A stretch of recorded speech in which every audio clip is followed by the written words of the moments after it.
Welcome back to the arena with Michael Coren, joined by Mark Steyn. Mike, welcome back to you. The book is After America, Get Ready for Armageddon.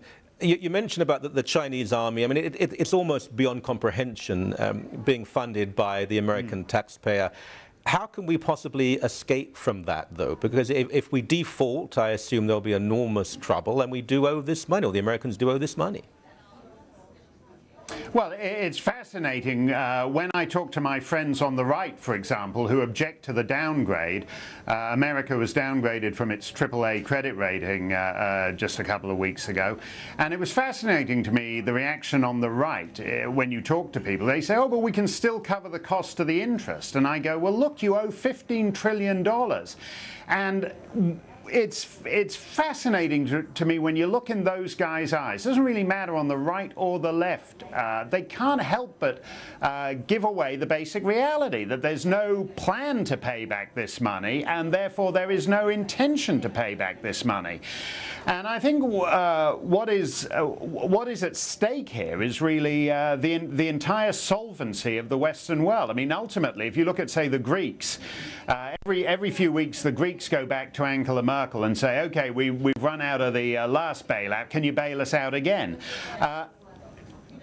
Greece can go to Germany. There's no one America can go to, because at this level of spending, you're basically outspending not just America, but you're outspending the entire planet. I mean, according to the official projections of US government spending by 2020, to fund the federal government of the United States will require the rest of the planet being willing to dump 20% of its GDP into US Treasury debt. That is simply not going to happen.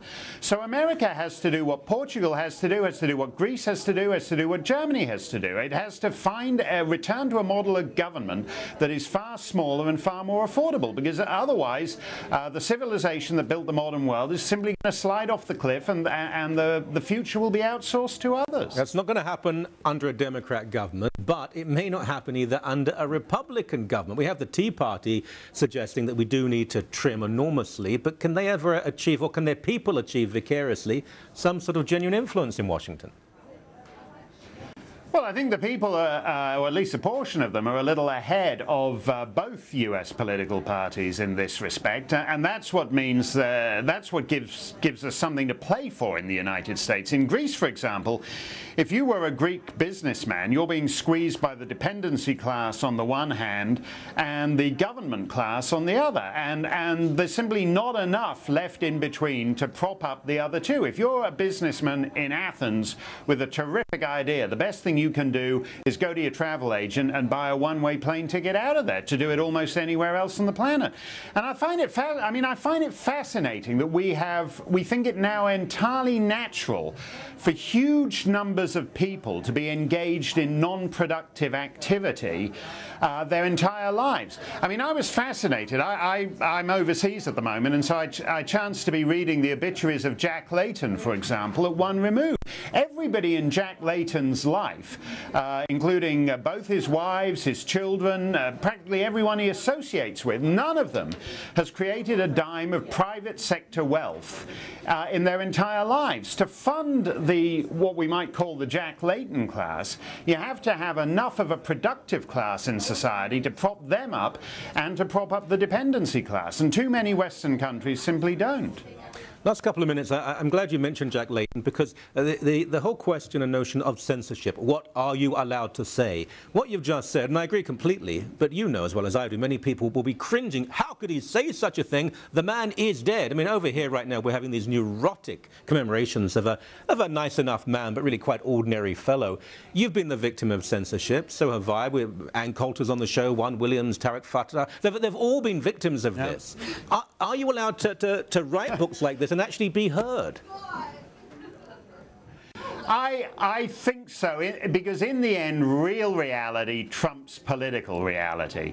Ann Coulter will tell you that, and Juan Williams will tell you that, and Tarek Fatah will tell you that. That in the end, if you attempt to constrain public discourse, particularly at this particular time in history, when the agreed model of the Western elites since the Second World War is crashing down around our ears, whether it's manifested in the riots in Athens, the torching of London, the downgrading in Washington. These are all symptoms of the same thing, that the post-war Western state, concocted by elites of both left and soft right, is failing. It's coming down around our ears. The idea that this is a time to narrow the bounds of public discourse is completely preposterous. I rejoice in free speech. I've never wanted to. I'm confident that I can win the argument on the merits, and I'm willing to hear the other side. Too many people on the other side, including, by the way, Jack Layton's NDP,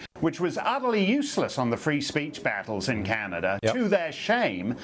Jack Layton's NDP, too many people in that party and on that side of the spectrum simply don't think the other side should have a side at all, and that is no use to us in the times we live in.